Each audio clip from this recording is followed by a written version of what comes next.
Welcome all of you. आज हमारे साथ तजीन है जिन्होंने वेस्ट बंगाल जुडिशरी में टॉप सेकंड रैंक हासिल की है। तो हम लोग सक्सेस स्टोरी को समझने की कोशिश करेंगे, लेकिन उसके पीछे बहुत सारे चैलेंजेस भी होते हैं जो एक एस्पिरेंट को अपनी प्रोफेशन में फेस करना होता है। तो सब भी समझेंगे क्या स्ट्रेटेजी बेसिकली तजीन ने फॉलो की थी, उसको भी डिस्कस करेंगे। तो सभी स्वागत करते हैं तजीन का। मैंने congratulation Tazeen. Thank you so much sir. तो पहला रिएक्शन क्या था आपका जब आपने अपना रिजल्ट देखा? सर अभी थोड़ा सिंक इन होने में टाइम लगेगा क्योंकि 3 साल की प्रिपरेशन है, तो एकदम से मतलब रिजल्ट आ गया, तो अभी थोड़ा सिंक इन होने में टाइम लगेगा। तो क्या आपने एक्सपेक्ट किया था कि टॉप टू में आप फॉल करेंगे? सर ऐसे कभी तैयारी तो ऐसे नहीं की टॉपर की। मतलब उस हिसाब से तो मतलब हमेशा मेरा फोकस था कि मेरा सिलेक्शन हो। बट हाँ, टॉप टू तो बिल्कुल अनएक्सपेक्टेड है, वो भी मैं बीइंग एन आउटसाइडर, तो मतलब बड़ी बात है मेरे लिए। ओके। तो स्टूडेंट्स का बेसिकली सपना रहता है लॉ में, अगर आप लॉ फील्ड में प्रिपरेशन कर रहे हैं तो जज बनने का ही पहला ऑप्शन रहता है सबके पास। तो ये सपना कब से शुरू किया आपने? क्या स्कूल टाइम में या कॉलेज टाइम में, कोई बताएंगे आप? सो सरप्राइजिंगली मेरा ख्वाब नहीं था जज बनने का। सच में बताऊं, मतलब ऐसे मैंने कभी सोचा नहीं था कि मैं जज बनूंगी। इनफैक्ट लॉ भी मैंने ऐसे सिलेक्ट नहीं किया था हमेशा से कि मुझे लॉ करना है। मेरी डेस्टिनी कही आप कि मैं लॉ में आ गई, क्योंकि 12th के बाद मतलब मेरा इतना क्लियर नहीं था कि मुझे क्या करना है क्या नहीं। I was still searching. तो my mother basically motivated me कि यू शुड डू लॉ, क्योंकि मैं जिस बैकग्राउंड से आती हूँ, मैं रूरल बैकग्राउंड से हूँ, तो वहां पे इतना लड़कियों को पढ़ाया लिखाया नहीं जाता है। तो लॉ के लिए 5 साल डिवोट करना बहुत बड़ी बात होती है। और being from Muslim family also, law is a big thing. तो ये बहुत बड़ा चैलेंज था मेरे लिए, but my mother supported me कि नहीं, मतलब तुम्हें लॉ करना है, तुम्हें लॉ ही करना चाहिए। तो हाँ, she was the basically inspiration, तो उस वजह से मैं लॉ में आई। हाँ, जैसे ही मैंने लॉ सिलेक्ट किया उसके बाद आई एंजॉयड दैट सब्जेक्ट, तो आप कह सकते हैं कि हाँ, वो मैंने लॉ किया। बट हाँ, जुडिशरी का क्या था कि मैं पहले मतलब कॉर्पोरेट वगैरह में मैं इंटरेस्टेड थी। मैंने इंटर्नशिप्स की हैं, जैसे अमरचंद मंगलदास, एजीबी पार्टनर्स, इन सब फर्म्स मैंने इंटर्नशिप की। वहां जाके मुझे एक्सप्लोर हुआ कि this is not the cup of my T, I did not enjoyed it. तो फिर ड्यूरिंग इंटर्नशिप में मैंने एक लेडी जज को देखा, उसके कंडक्ट को मैंने ऑब्जर्व किया, और the way she was listening to the parties, the way she was delivering the justice, that basically motivated me. तो फिर वहां से मेरी जर्नी स्टार्ट हुई है। ओके, तो टोटल आपका प्रिपरेशन का 3 साल लगा आपको? जी जी जी। ओके। अच्छा, तो स्टेट प्रेफरेंस था आपका या कोई ऐसा था कि जज ही बनना है पहला प्रेफरेंस? सो बताए तो ऐसे जज बनना तो ऐसे कभी से ख्वाब नहीं था। वो तो ये था कि मतलब लाइक मैं फिर मोटिवेट हुई, और उसके बाद लॉकडाउन के टाइम पे जॉब्स बहुत कम थी, मतलब 2021 की ग्रेजुएट हूँ मैं, तो उस टाइम पे जॉब्स थोड़ी कम थी। तो फिर मैं वही जो मैंने आपको बताया इंटर्नशिप ही मैं जैसे जैसे कर पाती थी, तो वहां से फिर मैंने डिसाइड किया कि नहीं, मतलब I want to do this thing. तो वहां से जर्नी स्टार्ट हुई है। और हाँ, 2021 में मैं ग्रेजुएट हुई, और हाँ, ग्रेजुएशन के बाद से I was clear that I want to do this judiciary. तो तब से ही स्टार्ट। कोई स्टेट और हाँ, प्रेफरेंस था आपका? प्रेफरेंस की आप जो बात पूछ रहे हैं, प्रेफरेंस की, नहीं, मेरा ऐसा कभी से कोई प्रेफरेंस नहीं था, मुझे जज बनना था बस। ओके। तो प्रेफरेंस ना होने के बाद भी वेस्ट बंगाल में जाना, ये डिसीजन थोड़ा सा डाइसी नहीं लगता? सर मतलब ये भी मतलब कहीं ना कहीं एक तरीके से लोगों का सोर्स बनता जाता है। मेरे एक सीनियर है, अली इब्राहिम, वो AIR 5 थे। हाँ जी सर। तो मतलब वो मेरे एक सीनियर थे, उनके AIR 5 आई थी। तो उन्होंने मुझे काफी गाइड किया था वेस्ट बंगाल के लिए, और मेरी एज सच कोई प्रेफरेंस नहीं थी कभी किसी स्टेट की। तो उस टाइम पे ये आया था ये वाला एग्जाम, तो मैंने उसको फिल कर दिया था। और हाँ, मेरे साथ मेरी एक फ्रेंड थी, तो हम दो लोग थे, तो इतना कभी कोई प्रॉब्लम आई नहीं, तो हमने फिल कर दिया था। तो एज सच कोई सोच समझ के कभी ऐसा नहीं किया। तो बंगाली आपने लैंग्वेज कब सीखी है ये? जी सर, ये एक बहुत मतलब बड़ी क्वालिफिकेशन चाहिए आपको अगर आप वेस्ट बंगाल दे रहे हैं। ज्यादातर लोग को नहीं पता होता ये। तो मतलब उसमें क्या होता है, जो मेंस का जो एग्जाम होता है, जो लैंग्वेज का पेपर होता है, उसमें एक तो इंग्लिश मैंडेटरी होती है, और दूसरी में काफी ऑप्शंस होते हैं।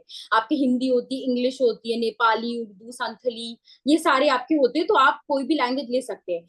बट आपको इंटरव्यू में ये क्वालिफिकेशन वो बोलते हैं कि you have to basically satisfy them for Bengali.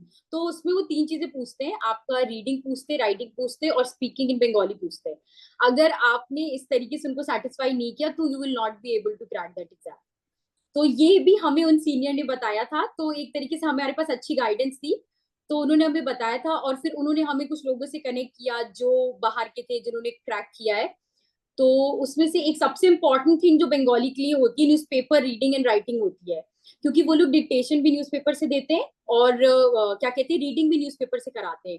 तो वहां पे कुछ कुछ फेमस न्यूज़पेपर्स हैं बंगाल के, जैसे आनंद बाजार पत्रिका है, ए शमोय है। ये बहुत फेमस वहाँ के बंगाल के न्यूज़पेपर्स हैं, तो आपको ऑनलाइन भी मिल जाएंगे ये। तो आप, मैं कहूंगी पहला स्टेप आप बेसिक सीखिए बंगाली के लिए, जैसे अल्फाबेट्स होते हैं उनके वर्णमाला जो होती है, तो आप पहले बेसिक वो सीखिए। तो आपको कोई भी अगर फ्रेंड है, जैसे मेरे बंगाली फ्रेंड्स थे कुछ, तो उन्होंने मुझे हेल्प की है बेसिक सीखने में। एक बार आप थोड़ा वर्ड समझने लगेंगे, कैसे कैसे वर्णमाला वर्ड्स जुड़ते हैं वो समझने लगेंगे, उसके बाद आप जितनी हो सके सिर्फ न्यूज़पेपर रीडिंग राइटिंग करिए बस। मतलब वो एक बार हो गया आपका तो you will crack it. Okay, मतलब ये लैंग्वेज बहुत बड़ा बैरियर नहीं है जो करना चाहता है। जी जी सर। और मतलब हम लोग के टाइम में तो थोड़ा, मतलब मैं कहूंगी लक फैक्टर था कि हमें 7-8 महीने मिल गए, क्योंकि पीएससी चेयरमैन रिटायर हो गया था। बट आप, अगर मैं आने वाले एस्पिरेंट्स को सजेस्ट करूंगी कि अगर आपका प्रीलिम्स का अच्छा आ रहा है तो आप प्रीलिम से ही स्टार्ट कर दें अपनी प्रिपरेशन। तो आप 4-5 महीने में, इतना टफ नहीं होता, बंगाली हिंदी से मिलती जुलती होती है, कुछ कुछ आपको बेसिक उसके ग्रामर के रूल समझने पड़ेंगे। उसमें आप अगर 4-5 महीने, मतलब 4 महीना मिनिमम आप कर लेंगे आराम से। ओके, चलिए समझते हैं जरा स्टूडेंट पर्सपेक्टिव से। वो जो बच्चे क्वेश्चन भी हम लोग से पूछते हैं कि अप्रोच कैसा होना चाहिए, प्री का अप्रोच अलग होता है, मींस का अप्रोच अलग होता है आप लोगों के लिए। तो स्पेशली हम लोग प्री की बात करते हैं, तो प्री में क्या अप्रोच था? ये सब बिल्कुल, ये बहुत ही टोटली डिफरेंट होता है प्रीलिम्स और मेंस। लोगों को बहुत ज्यादा मिसकंसेप्शन होता है कि प्रीलिम्स हो रहा है तो मेंस भी हो जाएगा, नहीं, दोनों की अप्रोच एकदम डिफरेंट होती है। प्रीलिम्स के लिए bare acts are enough, but bare acts आपको इतने याद होने चाहिए कि आपके दिमाग में एकदम छप चुके हो। तो मतलब मैं तो सजेस्ट करूंगी कि आपका अगर प्रीलिम्स है तो 3 बार तो आपको एकदम थरेली बेयर एक्ट रिवाइज हो चुका हो, और बाकी मैक्सिमम तो कोई लिमिट नहीं है, मैंने मिनिमम बताया। तो अगर आप बेयर एक्ट एकदम आप अच्छे से करिए, वो प्रीलिम्स के लिए होता है। वेस्ट बंगाल में जीके भी आती है, तो आपको जीके के लिए भी पढ़ना पड़ेगा। तो प्रीलिम्स के लिए तो लूसेंट काफी होती है, क्योंकि बेसिक जीके पूछते हैं। करंट अफेयर्स के लिए आई फॉलोड प्रतियोगिता दर्पण। बट हाँ, मेंस के लिए जीके थोड़ा डिफरेंट पड़ जाता है, क्योंकि मेंस में वो काफी इन डेप्थ पूछते हैं। ओके, तो तो मेंस का जी क्या जी। स्ट्रेटजी आपको लगता है कि मेंस में जो 11 पेपर्स होते हैं आप लोग, वो कैसे मैनेज करते हैं आप लोग कि वो मेंस अपने आप में हेक्टिक होता है जैसे सेमेस्टर एग्जाम्स की तरह चलते जा रहा है? जी सर, जी सर, बहुत सही आपने पूछा। ये ऑलमोस्ट ऐसे 13 से 15 दिन जाते हैं आपके उसमें, ऑलमोस्ट हाफ मंथ चला जाता है आपका। और आपके 8 कंपलसरी पेपर होते हैं और 3 ऑप्शनल पेपर होते हैं जिसमें आपको चूज करना पड़ता है। तो वो भी, और 100-100 मार्क्स के होते हैं सारे, और 3-3 घंटे का पेपर है। तो 13 दिन आप दो टाइम में लिख रहे हैं आप लगातार। आपके हाथों की, मतलब all the best to them. आपको एकदम मेंटली और फिजिकली प्रिपेयर्ड होना पड़ेगा, तो एक वो तो एक फिजिकल लेबर अलग हो जाता है। बट अपार्ट फ्रॉम स्ट्रैटेजी पे अगर मैं आऊँ तो, मतलब मुझे ऐसा लगता है हर स्टेट का अलग अलग पैटर्न होता है, तो आप पहले स्टेट का पैटर्न ऑब्जर्व करिए। जैसे वेस्ट बंगाल का अलग पैटर्न होगा, आप यूपी का पैटर्न अलग देखेंगे, दिल्ली का अलग पैटर्न देखेंगे। तो पहले वेस्ट बंगाल का पैटर्न ऑब्जर्व करिए कि वो कहाँ से क्वेश्चन पूछ रहे हैं, किस तरह के क्वेश्चन पूछ रहे हैं। उसके बाद एक टाइम मैनेजमेंट बहुत बड़ा फैक्टर हो जाता है। तो आप देखिए कि आप कितने टाइम में कितने पेजेस या कितनी लाइंस लिख पा रहे हैं, उस हिसाब से आप टाइम फ्रेम मैनेज करिए। वैसे वेस्ट बंगाल 100 मार्क्स का होता है और 3 घंटे का आपको टाइम मिलता है, तो आपको सफिशियंट टाइम मिल जाता है। बट अगर आपकी राइटिंग स्पीड अच्छी नहीं है, आपको उस पर भी थोड़ा सा ध्यान देना पड़ेगा।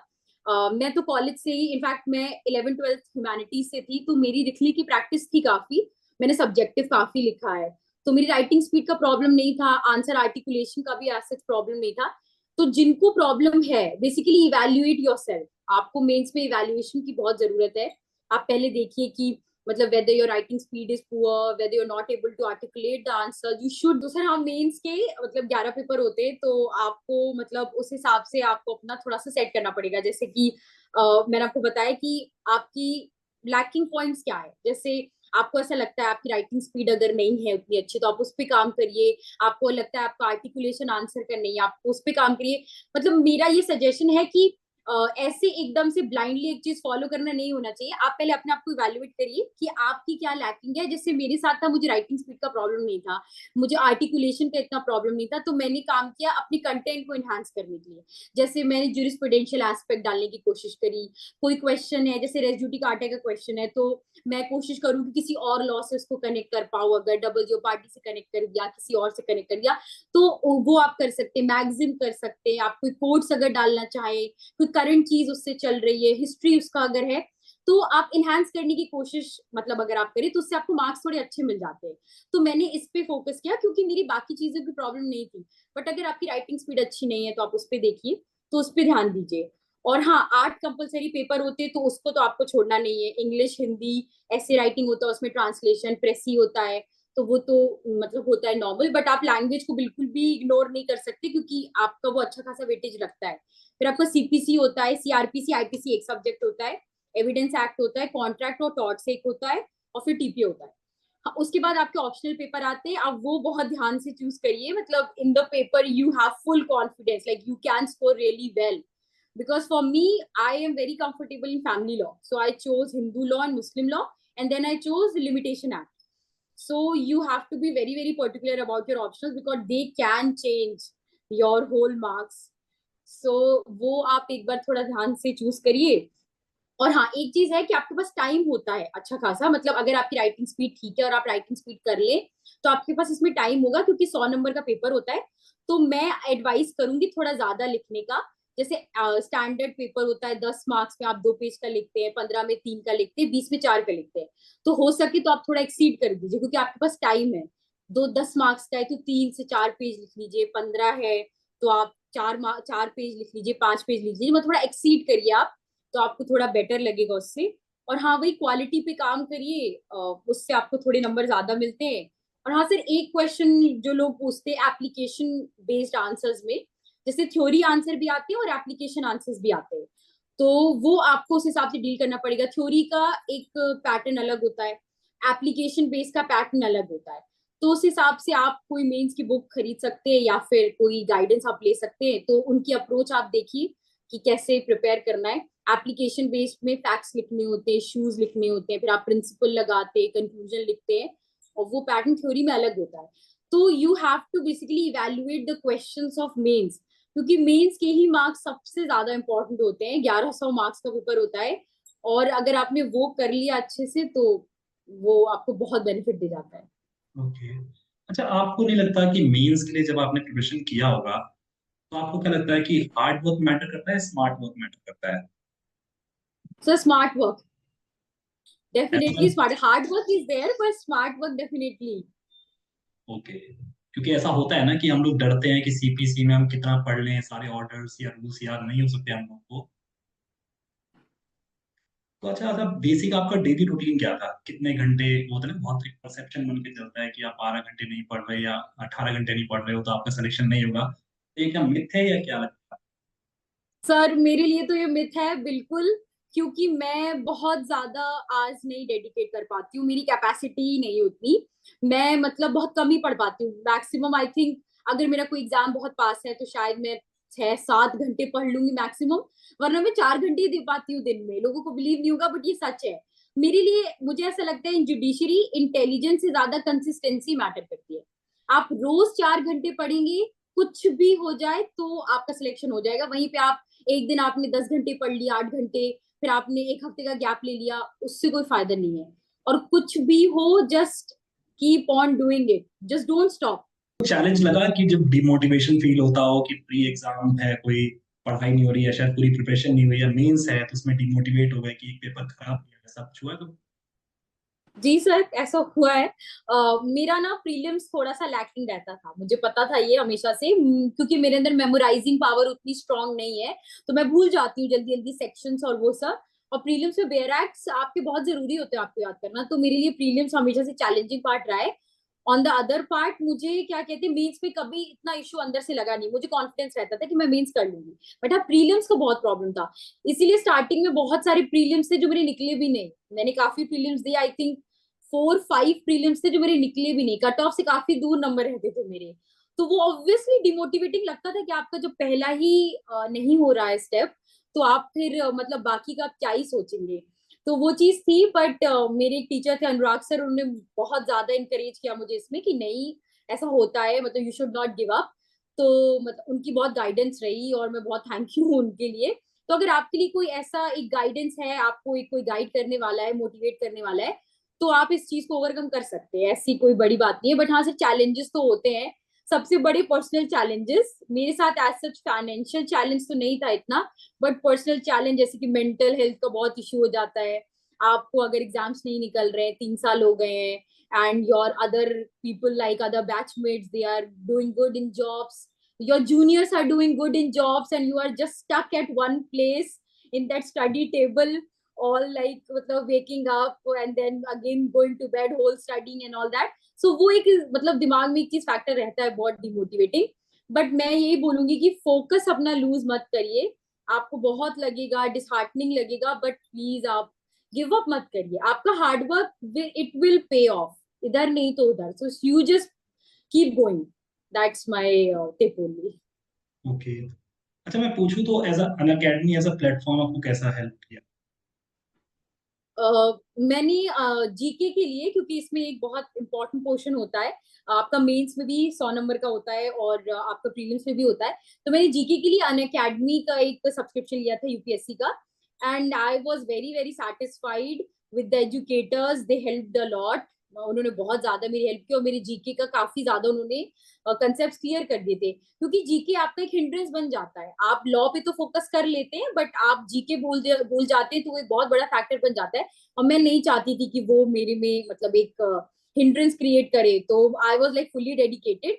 तो आप अन अकेडमी के लिए मैंने पढ़ा, उसके बाद एनसीईआरटी भी मैंने रेफर की थी। क्योंकि जैसा मैं कह रही थी, मेंस के लिए आपकी लूसेंट या ऐसी कोई बुक काम नहीं करेगी, क्योंकि they ask you deep questions. तो जैसा मैंने फील किया है मेंस के पेपर में, आपको एक्स्ट्रा चाहिए, तो यू नीड गाइडेंस। तो मैंने अन अकेडमी से ली थी, अगर आप कर सकते हैं तो डेफिनेटली आप लीजिए।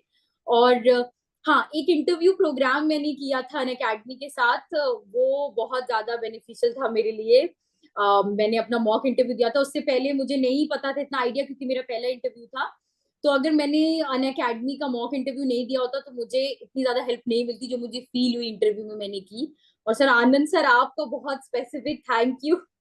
आपकी जो गोल्डन टिप थी वो मुझे इंटरव्यू रूम में बहुत हेल्प की है, कि आपको इंटरव्यू में बस काम रहना है। आपका जो मेन डिसाइडिंग फैक्टर है मेंस, वो आप ऑलरेडी दे चुके हैं। तो आपको इंटरव्यू में बस 15 से 20 मिनट आपको एक तरीके से काटने टाइप से आप सोच लीजिए, ताकि आपके दिमाग में प्रेशर ना हो।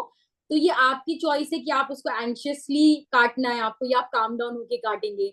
तो ये टिप मुझे बहुत ज्यादा हेल्प की, और मैं इंटरव्यू में थोड़ा काम रह पाई थी। तो थैंक यू फॉर दैट। अच्छा ये नहीं लगता आपको कि कहीं कुछ स्टूडेंट ऐसे होते होंगे जिनका मीन्स बहुत अच्छा रहता होगा, तो क्या उनको भी मॉक इंटरव्यू देना चाहिए? Sorry sir. मैं कह रहा हूँ बहुत सारे स्टूडेंट्स ऐसे होंगे जिनका पेपर अच्छा है और मीन्स कि भाई हमने बहुत अच्छा किया है, सारे क्वेश्चंस अटेम्प्ट कर लिए, उसके बाद भी मॉक इंटरव्यू का रोल क्या है, आपको क्या लगता है? ये सब बहुत जरूरी है आपके लिए, हर एक स्टेज बहुत जरूरी है इस एग्जाम में, प्रीलिम्स हो, मेंस हो, इंटरव्यू, आपको किसी को भी इग्नोर नहीं करना है। आपका एक स्टेप नहीं होगा तो आप ये सोच ही नहीं सकते कि आपका अच्छे से कुछ होगा। ठीक है, मेंस बहुत मैटर करता है, बट इंटरव्यू आपकी रैंक के लिए बहुत मैटर करता है। आप मेंस में कितना अच्छा कर लें, बट अगर आपका इंटरव्यू उतना अच्छा नहीं हुआ and you are aiming to get good rank, तो मैं कहूंगी कि आप बहुत ही गलत फिर रास्ते पे जा रहे हैं। आपको मॉक इंटरव्यूज लेने की बहुत जरूरत है, क्योंकि आपको मॉक इंटरव्यू से पता चलता है आप लैकिंग कहाँ है। जैसे मेरा बहुत सेल्फ कॉन्फिडेंस मेरा एकदम काफी कम रहता है, तो मुझे मॉक इंटरव्यू से पता चला कि मैं उसको कैसे इनहांस कर सकती हूँ, या अगर वो नहीं कर सकती तो मैं उसको कैसे मतलब साइड कर सकती हूँ। मतलब मुझे उसको हावी नहीं होने देना है अपने ऊपर। तो ये एक तरीके से पर्सनल जो गाइडेंस होती है ना आपके बिहेवियर पे, ये बहुत जरूरी होती है, क्योंकि after all it's personality test. आपकी पर्सनैलिटी ही टेस्ट हो रही है वहां पे। तो अगर आप उसको एकदम चेंज नहीं कर सकते, क्योंकि ओवरनाइट आपका नेचर नहीं चेंज हो सकता, तो मॉक इंटरव्यू एटलीस्ट आपको हेल्प करता है कि आप उसको कैसे साइड पे रख सकें और बाकी चीजों पे फोकस कर सकें, जो आपका प्लस पॉइंट है। तो yes, I would definitely suggest to take mock interviews. Okay. अच्छा मेंस के लिए आपने कोई बुक रेफर की थी कोई? जी, मैंने परीक्षा मंथन की जो वॉल्यूम 3 वॉल्यूम्स की बुक थी वो मैंने रेफर की। बट उसके पहले से पहले की स्टूडेंट्स मिस गाइड हो, मैं पहले बोलना चाहती हूँ कि आपको पहले सारी जो बेसिक बुक्स हैं उससे अपना कोर्स कवर करने की जरूरत है। और अगर हो सके तो आप कोचिंग ले लीजिए, अगर आपको बुक्स नहीं कवर करनी है तो जैसे अनअकैडमी प्लेटफॉर्म हो गया, तो आप ऐसी कोचिंग्स ले सकते हैं जिसमें आपको वो थॉरली आपका सब्जेक्ट्स कवर कराए। तो एक बार या दो बार आपको वो तो बहुत करने की जरूरत है। अगर आप सोचिए कि आप एकदम से रिवीजन के लिए कोई बुक ले ले या क्रैश कोर्स की कोई बुक ले ले, वो आपको उतनी हेल्प नहीं करेगी। आपको कंसेप्चुअल नॉलेज बहुत जरूरी है, क्योंकि मेंस में कुछ कुछ क्वेश्चंस ऐसे आ जाते हैं जो आपने एक्सपेक्ट नहीं किए होते हैं, एकदम out of the way questions आ जाते हैं, वहां पे आपका कंसेप्ट काम आता है और वो आपकी परीक्षा मंथन जैसे रिवीजन बुक है। तो वो आपके लिए, अगर आपके कंसेप्ट क्लियर नहीं होंगे बेसिक बुक से या कोचिंग से, आप नहीं कर पाएंगे वो। तो वो आप पहले करिए, उसके बाद हाँ अगर आपका हो चुका है पूरा कंसेप्ट तब आप परीक्षा में रेफर कर सकते हैं। मैंने वही किया। ओके, तो आपको कितना टाइम लगता है कि स्टूडेंट को एज अ फ्रेशर अगर मैं बात करूं, तो कितना टाइम इन्वेस्ट करना चाहिए एक पर्सन को कि कितने साल में आप कम से कम प्रिपरेशन स्टेज में दीजिए अपने बेसिक को स्ट्रॉन्ग करने के लिए? तो 1 साल, एटलीस्ट 1 साल आपको देना चाहिए बहुत डेडिकेटली, क्योंकि काफी सारे ऐसे सब्जेक्ट्स होते हैं जो कॉलेज में आपको नहीं पढ़ाए जाते और वो आते हैं। जैसे मैं पर्सनली बात करूँ तो काफी छोटे छोटे सब्जेक्ट्स हैं, जैसे एसआरए हो गया, बहुत इंपॉर्टेंट सब्जेक्ट है, बहुत पूछा जाता है, बट मेरे कॉलेज में नहीं पढ़ाया गया। वो एनआईए काफी इंपॉर्टेंट सब्जेक्ट हो जाता है, काफी जगह पूछा जाता है, मेरे कॉलेज में नहीं पढ़ाया गया। तो ऐसे काफी सारे सब्जेक्ट्स हैं जिनकी वेटेज होती है दूसरी जगह, मतलब दूसरे एरिया स्टेट के एग्जाम्स में, और वो आपको नहीं पढ़ाया जाता। आर्बिट्रेशन भी एक ऐसा सब्जेक्ट है। तो आपको उसके लिए तो पहले आपको 1 साल देना पड़ेगा थरेली। आप रश मत करिए। या तो अगर आप लॉ कॉलेज में ही पढ़ना चाहते हैं, जो कि मैं नहीं सजेस्ट करूंगी, आई वांट कि आप पूरा 5 साल अच्छे से कॉलेज में जो पढ़ाया गया है वही करिए। But if you really want तो आप 5th ईयर से ट्राई कर सकते हैं। तो अगर आपने 1 साल की मेहनत आपको चाहिए, चाहे आप ऐसे करें 5th ईयर से या 1 साल बाद दें, उसके बाद हाँ यू आर रेडी। अगर आपको ऐसा लगता है तो आप हाँ 1 साल के बाद आप दे सकते हैं एग्जाम। तो क्या डिफरेंस लगता है आप लोगों को सिलेक्शन के पहले और सिलेक्शन के बाद का? क्या लगा आप लोगों को? कैसा एक्सपीरियंस? तो सिलेक्शन से पहले वो एंजाइटी और वो सब तो सारे एस्पिरेंट समझ रहे होंगे, अपनी एम्प्लॉयमेंट को लेकर कि होगा कि नहीं होगा, वो एक अलग प्रेशर रहता है हर किसी का। तो वो एक चीज बहुत मैटर करती है, और वो डे टू डे लाइफ में आपको बहुत मैटर करती है। आप पढ़ रहे हैं फिर आप सोचने लगे कि क्या होगा, क्योंकि कोई एंड नहीं है ना आपका। इतनी पढ़ाई कर रहे हैं और नहीं आपका निकला exam, you are again back to zero. The main thing with these 3 tier exams are, you are at the interview level, and if you are not able to qualify that, again you are back to zero for prelims। तो ये एक बहुत demotivating factor हो जाता है, आप अपने आप को सेल्फ डाउट करने लगते हैं। तो मुझे ऐसा लगता है आपको ये नहीं करना चाहिए, आपको बिलीव करना चाहिए अपने ऊपर, and you should just keep going. और हाँ सिलेक्शन के बाद अभी मुझे सिंक इन होने में थोड़ा टाइम लगेगा, बट हाँ वो प्रेशर बहुत कम हो जाता है। मैं कहूंगी कि आपका ना एक दिमाग से आपको एक काइंड ऑफ सेल्फ डाउट खत्म हो जाता है, कॉन्फिडेंस थोड़ा आ जाता है, और आप खुद पे बिलीव करने लगते हैं। तो वो एक डिफरेंस है मेंटली। ओके। अच्छा, डेली रूटीन में हम लोग जैसे डिमोटिवेट होते हैं, तो अपने आप को रिफ्रेश करने के लिए क्या लगता है कि क्या करना चाहिए हमें? तो ब्रेक्स लेते रहना चाहिए, मतलब जो कि मैंने नहीं किया और मैं नहीं सजेस्ट करूंगी लोगों को, क्योंकि मैं ब्रेक्स नहीं लेती थी। आई मतलब मैंने बस एक चीज अडॉप्ट की थी कि just don't stop, just keep on going, keep on going. मेरी तबीयत खराब है, कुछ भी हो, मैं बस पढ़ती रहूंगी, चाहे 1 घंटा पढ़ू चाहे 2 घंटा पढ़ू, मैं नहीं रेस्ट लेती थी। बट वो आपको मेंटली एग्जॉस्ट कर देता है, तो मैं नहीं सजेस्ट करूंगी आपको वो। एटलीस्ट आप हफ्ते में 1 दिन रेस्ट ले लीजिए, या पूरे दिन में अगर आपको कुछ घंटे रेस्ट लेना है तो आप वो कर लीजिए। आपकी कोई हॉबीज हैं वो कर सकते हैं आप बाहर अगर आप टहल के आ सकते हैं तो वॉकिंग कर सकते हैं। हॉबी अगर आपकी कोई तो आप उसमें टाइम मतलब दे सकते हैं। रिफ्रेशमेंट के लिए सब जरूरी है। आप कुछ मतलब सीरीज वगैरह भी देख सकते हैं, इट्स ओके, इतना कोई प्रॉब्लम नहीं है इसमें। बट मतलब हाँ आपको ब्रेक्स लेने चाहिए रिफ्रेश करने के लिए, क्योंकि आपका माइंड अगर हेल्दी नहीं रहेगा तो कुछ नहीं हो पाएगा। नहीं, लेकिन जब ये स्टूडेंट्स देखेंगे आपको, तो ये समझेंगे ना कि आपने तो ब्रेक नहीं लिया, तभी आपकी टॉप रैंक आई है, तो उस स्ट्रेटजी को फॉलो करेंगे ना वो चीज। सर उसके साथ जो मेरे और सारी चीजें हैं, उनको वो नहीं पता है ना मुझे कितनी हेल्थ इश्यूज हो गए, कितने मेंटल इश्यूज थे। शायद अगर ये नहीं होता तो मैंने पहले क्वालिफाई कर लिया होता एग्जाम, बट इसकी वजह से मुझे 3 साल लग गए। ओके। ओके, तो फाइनल टिप्स बता दीजिए थोड़ा सा, जो अपकमिंग एग्जाम्स आ रहे हैं उसके स्टूडेंट्स को प्रिपेयर कर रहे हैं, तो क्या टिप्स हो सकती है जिसको फॉलो कर सकते हैं स्टूडेंट? मतलब मैं एक पर्सनल वे पे तो कहूंगी कि एक अपना वही मेंटली आपको बहुत जरूरी है, तो वो आप हेल्दी रहिए।